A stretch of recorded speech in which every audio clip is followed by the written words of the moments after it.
Hello everyone, I am Anuj. I am preparing for banking exam. Let's do it together. तो यहाँ पे last minute tips आपको देना चाहता हूँ मैं एसबीआई पीओ प्री के लिए। जो मेरी अप्रोच रहेगी, जो मेरा रोड मैप रहेगा, जो मैं एग्जाम दूंगा, क्योंकि कल कल ही आपका एग्जाम होगा। 1 तारीख से एग्जाम स्टार्ट हो जाएंगे। मेरा कल कल का शिफ्ट है। कल 1 तारीख को 3 बजे का शिफ्ट है। ठीक है। तो जो मेरा टारगेट है वो एग्जाम के लिए ये है, 60 मार्क्स का मेरा टारगेट है एसबीआई पीओ प्री में। मेन चीज़ ये होती है, इसमें सेक्शनल कट ऑफ तो होती नहीं है, तो आप अपना पूरा फोकस रीजनिंग और क्वांट में दे सकते हो। लेकिन एक टाइम होगा, टाइम लिमिट होगा, आपको 20-20 मिनट मिलेंगे, आपको इतना आपको सब कुछ पता होगा।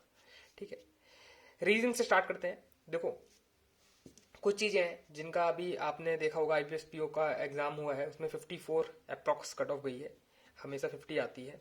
ठीक है। 50, 59 है ना, 52। इस बार 54 कट ऑफ गई है, 54 के आसपास। तो ये भी सोच सकते हैं कि एसबीआई पीओ प्री का जो कट ऑफ होगा 60 के आसपास लाया करेगा, क्योंकि इसका जो कट ऑफ है आईपीएस पीओ से ज़्यादा ही होता है, हमेशा ज़्यादा ही होता है। ठीक है। तो आपने जो वहाँ पे गलतियाँ करी थी, वहाँ यहाँ पे रिपीट मत करिएगा, बस यही कहूँगा मैं। और जो अपने टारगेट्स है उस पर आप काम करो। और अब देखो, एक दिन है, एक दिन में कोई काम होता नहीं है वैसे तो, लेकिन ठीक है, अपना एक माइंड मेकअप करके चल सकते हैं, है ना। रीजनिंग का जो मेरा मेरा टारगेट रहेगा वो 25 से 30 मार्क्स का रहेगा। ठीक, 20 मिनट के अंदर मैं 25 से 30 क्वेश्चन करने का मैं ट्राई करूंगा। और इतना मैं हर बार ट्राई करता हूँ पीओ पीओ लेवल एग्जाम में। ठीक है। तो सबसे पहली बात, रीजनिंग में खुलते ही है ये ध्यान देना कि आपको पजल चाहे कितनी भी इजी आ जाए। ठीक है, पजल चाहे कितनी इजी आ जाए, आप उसको उसको अटेम्प्ट नहीं करना है। मैं ये मानता हूँ कि जब हम लोग यहाँ पे घर पे बैठ के मॉक टेस्ट लगाते हैं तो सारे क्वेश्चन हो जाते हैं। जो हम एक्सपेरिमेंट करते हैं वो सब सब यहाँ पे सफल हो जाते हैं। ठीक है, मार्क्स भी अच्छे आ रहे होते हैं, लेकिन एग्जाम में जाके नहीं होता, क्योंकि एग्जाम में प्रेशर अलग होता है, एग्जाम का प्रेशर अलग होता है। और वहाँ पे जो सिस्टम होता है वो स्लो होता है। काफी लोगों का यही पॉइंट होता है कि मेरा माउस काम नहीं कर रहा है, या फिर माउस बहुत धीमे काम कर रहा है, स्क्रॉल नहीं हो रहा है। ये सबके सिस्टम के साथ होता है, कोई इंडिविजुअल के साथ नहीं होता, सबके साथ यही होता है। एक दो केसेस होंगे जिनके साथ जेन्युइन हो सकता है, लेकिन सबके साथ ऐसे ही होता है, क्योंकि एक ही सर्वर पे सब कनेक्ट होते हैं, है ना। सब एक ही सर्वर पे कनेक्ट होते हैं सिस्टम। और एक सिस्टम नहीं होता, कम से कम 100 से ज़्यादा सिस्टम होते हैं एक सर्वर पे। इसलिए जो प्रोसेसिंग पावर होती है वो धीमी हो जाती है, बस और कुछ नहीं है। हम लोग घर पे जब एग्जाम देते हैं तो वो काफी एक ही सिस्टम होता है, एक ही सर्वर होता है, इसलिए तेज होता है। ठीक है। तो पजल आएगी तो पजल को नहीं करना है, स्किप ही करना है। ठीक, पजल एकदम लास्ट में करेंगे। आप बस ये ट्राई करो कि पहले 5 मिनट के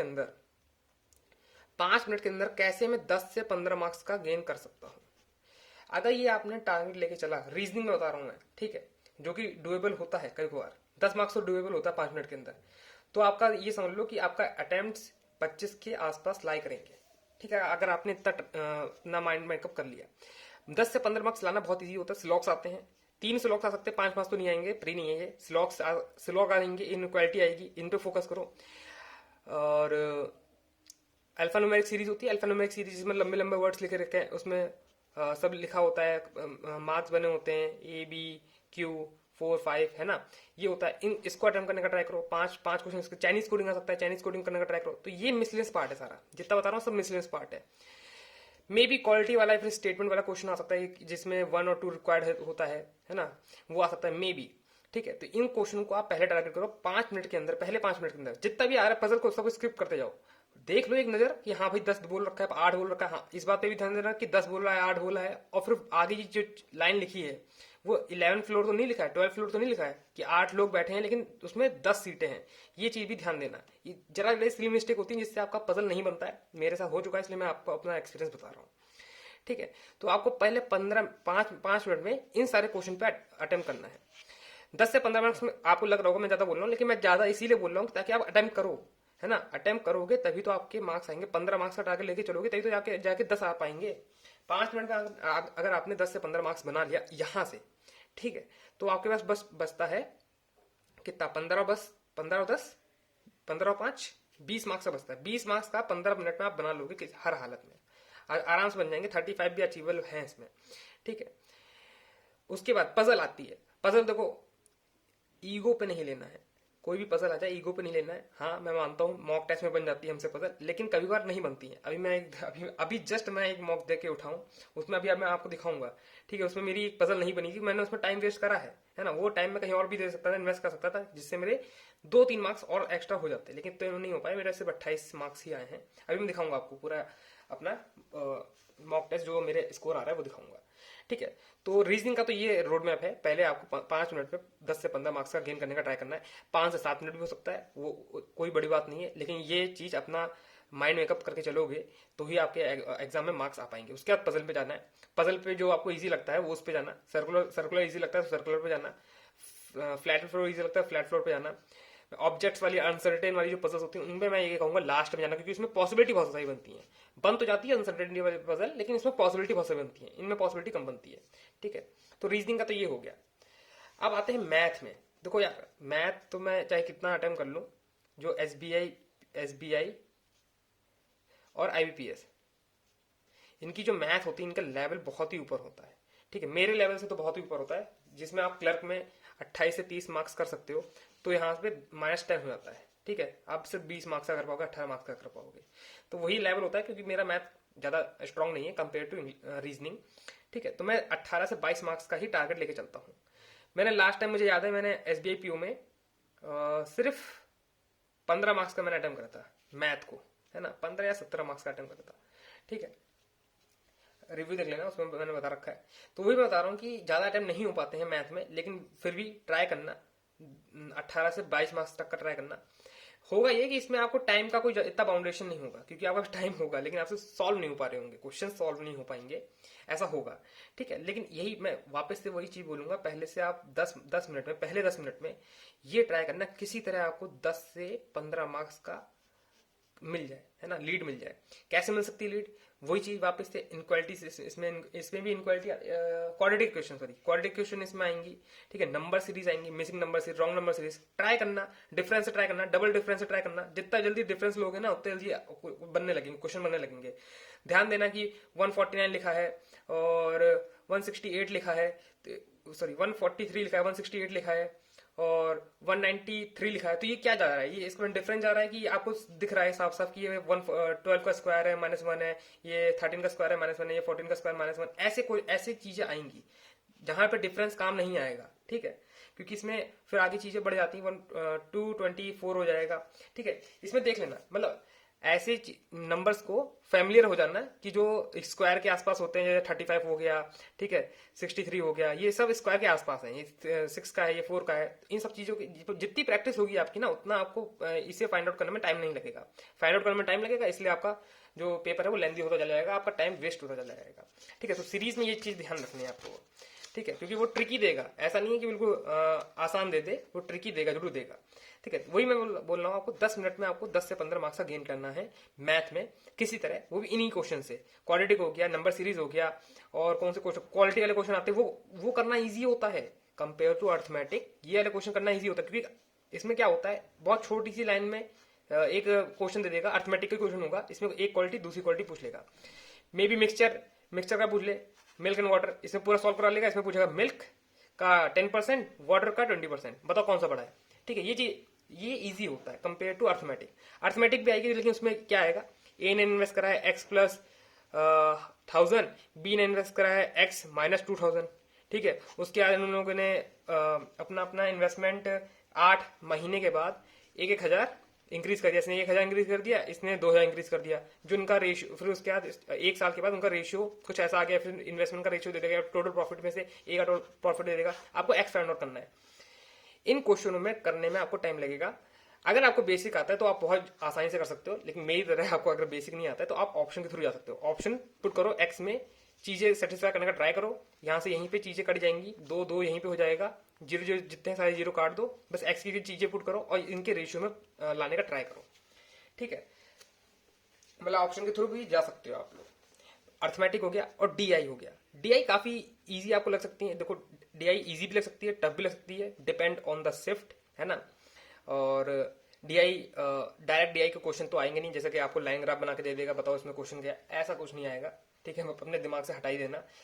मे भी 1-2 शिफ्ट में आ सकता है, लेकिन मैं नहीं मानता कि मेजोरिटी ऑफ द केसेस में कि बस एक लाइन डीआई आएगी। लाइन डीआई के साथ बार ग्राफ भी हो सकता है, उसमें मिसिंग नंबर भी हो सकते हैं, उसके नीचे कुछ दे रखा होगा, डेटा दे रखा होगा, ऐसी डीआई आने की संभावना है। ठीक, केसलेट भी आ सकती है, केसलेट तो आती ही है, आपको पता ही है, केसलेट आती ही है।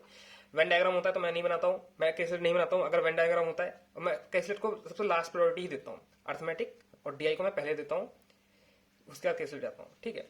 तो यहीं से आपको 10 मार्क्स यहाँ से निकल गया, फिर 10 मार्क्स आप बाकी के 10 मिनट में कर सकते हो। जितना हाई होता है ना आपका यहाँ पे क्वांट में, जितना आप हाई अटेम्प्ट कर सकते हो, 25 मार्क्स का अटेम्प्ट कर सकते हो, 25 मार्क्स का अटेम्प्ट करना। मैं यही बोलूंगा, अगर रीजनिंग और क्वांट मिला के आप 50 मार्क्स का अगर आप ले आते हो, 50 मार्क्स अगर रीजनिंग और क्वांट से ले आते हो तो बहुत सेफ हो आप, मतलब आपका एग्जाम निकल जाएगा पीओ प्री। आप आते हैं इंग्लिश, जो सभी का खराब होता है यूपी वाली बेल्ट में, ठीक है। सभी का नहीं, मतलब हाँ होता है भाई, सभी का होता है, ठीक है, क्योंकि हम लोगों का प्राइमरी सब्जेक्ट इंग्लिश नहीं होता है, किसी की अच्छी भी नहीं होती यहाँ पे तो।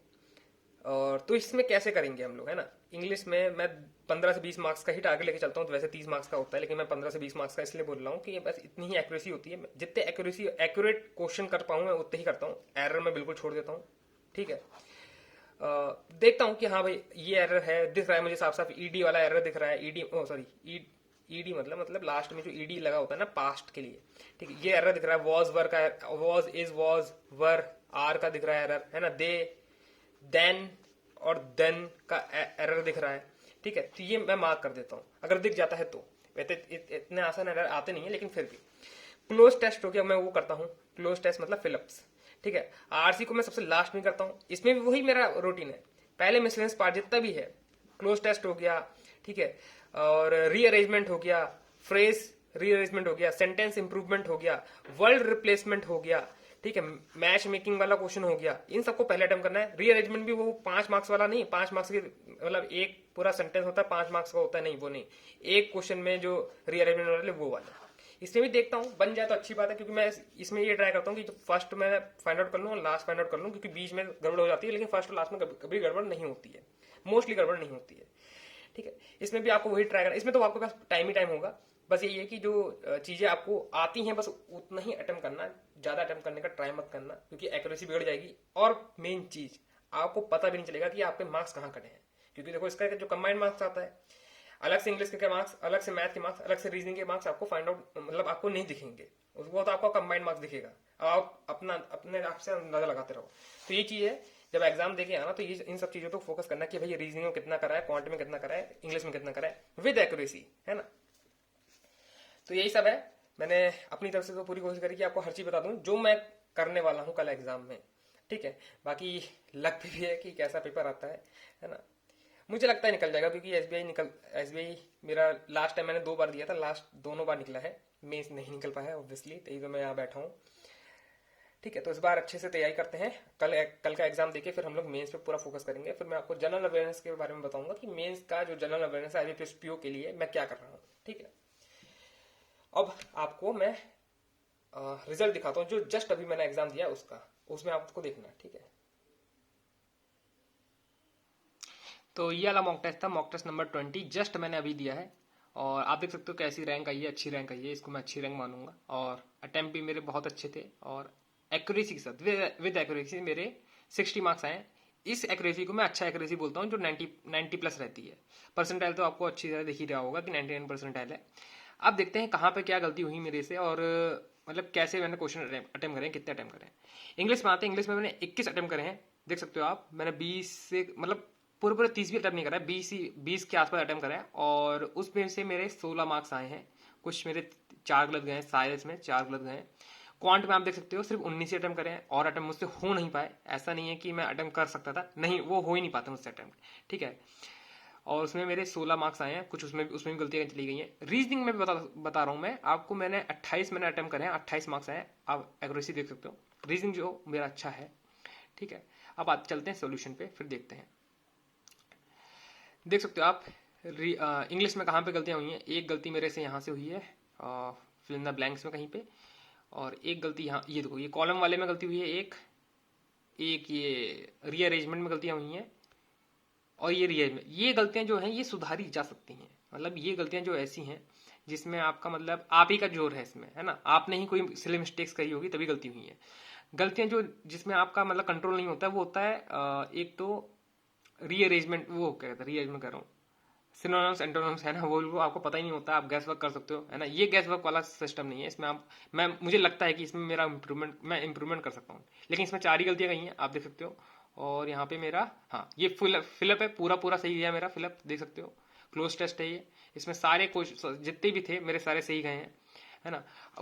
और ऑप्शन भी दूर दूर थे, ऐसा मतलब कोई ऐसा ऑप्शन नहीं था जो क्लैश कर रहा हो, अलग अलग ऑप्शन थे। इसमें बैरियर ही आना था लास्ट में वाले में, जो कि सही था। 63% सबका करेक्ट गया है, 63% लोग सही आंसर कर रहे हैं इसका, इससे आप अंदाजा लगा सकते हो। क्वांट में आते हैं, क्वांट में देखो मेरे कितने 2 गलत गए हैं, और ये एक मैंने कैलकुलेट यहाँ पे सॉल्व करा था, इजी कैलकुलेट था, बन गया था, और इसमें मैंने टाइम लिया होगा। हाँ, हर क्वेश्चन में मैंने कहीं ना कहीं टाइम लिया है। मैं ऑप्शन के थ्रू जाता हूँ, ऑप्शन के थ्रू अंदाजा लगाता हूँ, यहाँ पे ऑप्शन दे रखे थे, इसके थ्रू जाता हूँ, ठीक है। और क्वेश्चन ये क्वेश्चन रहे, ये डीआई मैंने छोड़ ही दी है, आप देख सकते हो, एक ही क्वेश्चन करा है मैंने डीआई का, नहीं हो पा रही थी मुझसे डीआई।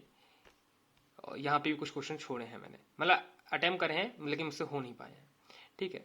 ये वाले क्वेश्चन मैंने अटेम्प्ट करे थे, देख सकते हो आप, ये इजी होते हैं। यहाँ पर what is the age of Rahul बोल रखा है, तो आप निकाल सकते हो, आराम से निकाल सकते हो, ठीक है। अब आते हैं रीजनिंग में, मैं दिखाता हूँ। यहाँ पे आप देख सकते हो, यहाँ पे इन्वेस्टेड टाइम कितना है मेरा, 3 मिनट है। यही चीज आप ईगो पे ले लेते हो, यही मुझसे ये क्वेश्चन बना ही नहीं, अभी तक मैंने इसका इवेल्यूशन नहीं करा है, मुझे पता भी नहीं है। मैं सेकंड में मैंने डी मारा था, वैसे डी करेक्ट आंसर है, 18 लोग करेक्ट आंसर इसका कर चुके हैं। देखता हूँ इसका क्या है, मैंने क्या बनाया था। अभी मैं आपको मैंने अपने मतलब उसमें बनाया रफ कॉपी में, वो भी दिखा दूंगा। कुछ ऐसा बन रहा है डायग्राम, है ना।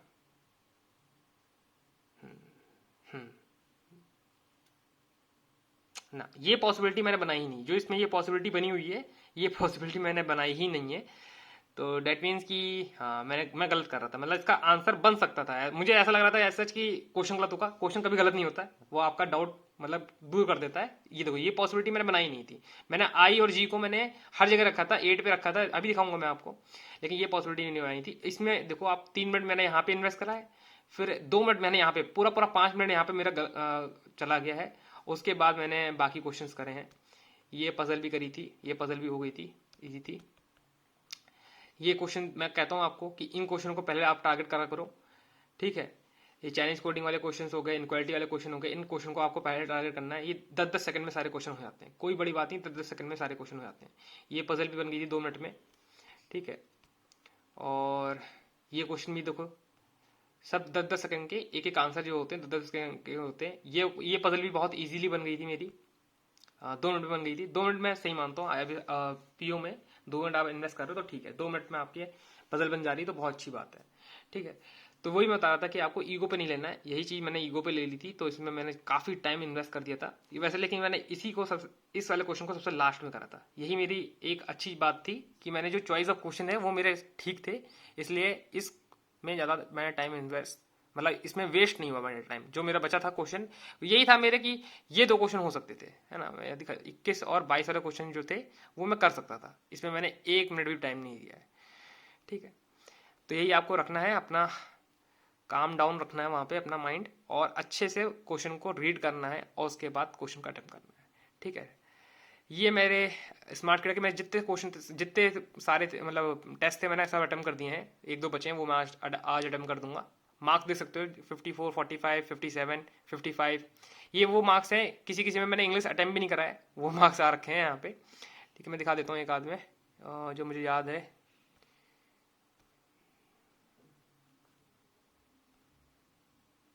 ये वाला, हाँ ये वाला याद है, जिसमें मेरे अच्छे अच्छे खासे मार्क्स आए थे, वो दिखा देता हूँ आपको मैं। परसेंटाइल भी अच्छी खासी आई थी इसमें, 99 परसेंटाइल आप देख सकते हो यहाँ पे। और इंग्लिश अटेम्प्ट नहीं है, बहुत में मैंने इंग्लिश अटेम्प्ट भी नहीं करा है, मैंने सिर्फ क्वांट और रीजनिंग अटेम्प्ट करा है। मैं क्वांट और रीजनिंग के लिए ही इनको यूज कर रहा था, क्योंकि इसका इंग्लिश काफी हाई है, मैं करूंगा तो मेरे बहुत ही गंदे मार्क्स आएंगे, ठीक है। सब में यही हाल है, मैंने इंग्लिश अटेम्प्ट नहीं करा है, ठीक है। ये किसी किसी में करा है, किसी किसी में मेरा मूड बन जाता है तो मैं कर भी देता हूँ, कोई बड़ी बात नहीं है, ठीक है। तो प्रैक्टिस करते रहो बस, और 60 के आसपास मार्क्स लाना है आपको, बस इतना दिमाग में रखना। एंड आज के लिए इतना ही, मिलते हैं आपको नेक्स्ट वीडियो में। अरे हाँ, मैं आपको पॉसिबिलिटी दिखा दूँ, है ना, रफ कॉपी ले आता हूँ, पॉसिबिलिटी दिखाता हूँ। तो ये आपको दिख रही होंगी पॉसिबिलिटीज, है ना। वो पॉसिबिलिटी, हाँ ये एक बार मैंने ट्राई करी ये पॉसिबिलिटी, लेकिन वो मैंने गलत रख दी थी, है ना। सारी पॉसिबिलिटी ट्राई करी लेकिन नहीं बन रहा था, और बाकी सारे क्वेश्चंस मेरे बन गए थे, ठीक है। आप देख सकते हो यहाँ पे। तो वीडियो को यहीं पे एंड रखते हैं, मिलते हैं आपको नेक्स्ट वीडियो में। And that's all for today, I will meet you guys in next video. Till then work hard and stay motivated. Thank you guys for watching.